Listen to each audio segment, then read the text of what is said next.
എടാ ചക്ക, നീ മുഴുവൻ സമയം ഇങ്ങനെ പ്രസവിച്ച പെണ്ണുങ്ങളെ പോലെ മുറിക്കകത്ത് കയറി കിടക്കാതെ വന്നു വല്ലതും കഴിക്കേ. എനിക്ക് വേണ്ടമ്മ. എൻ്റെ പൊന്നു മോൻ ഒരു തെറ്റും ചെയ്തിട്ടില്ലെന്ന് അമ്മയ്ക്ക് അറിയാം. പിന്നെ ഒരു സോറി പറഞ്ഞു എന്ന് വെച്ചാൽ എൻ്റെ കൊച്ചു ചെറുതാവാനൊന്നും പോണില്ല. നീ അവിടെ നിന്ന് വിളിക്ക്.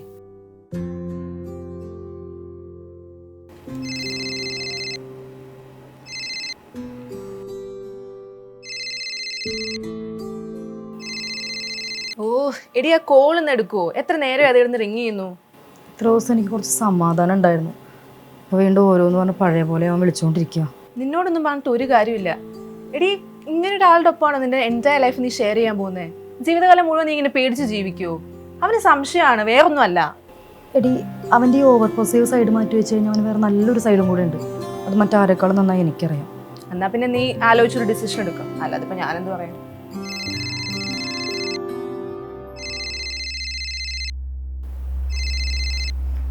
ഹലോ അതിഥി, എടി ഞാൻ ഇന്നലെ ഉറങ്ങിയിട്ടില്ല. എടി എനിക്കൊന്നിനെ ഒന്ന് കാണണം.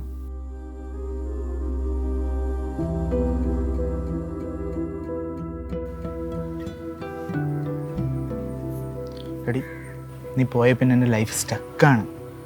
എനിക്കറിയാം ഞാനാ നിൻ്റെ ബർത്ത്ഡേ റൂം ചെയ്തതെന്ന്. പക്ഷെ നീ ഒന്നും മനസ്സിലാക്കി നോക്കേ, ഞാൻ എന്തുകൊണ്ടാണ് അങ്ങനെയൊക്കെ റിയാക്ട് ചെയ്തതെന്ന്. എടി നിനക്കറിയോ, ഇത്രയും ദിവസം എനിക്ക് ഭ്രാന്ത് പിടിച്ച പോലെയായിരുന്നു. അതിഥി, you are my only happiness.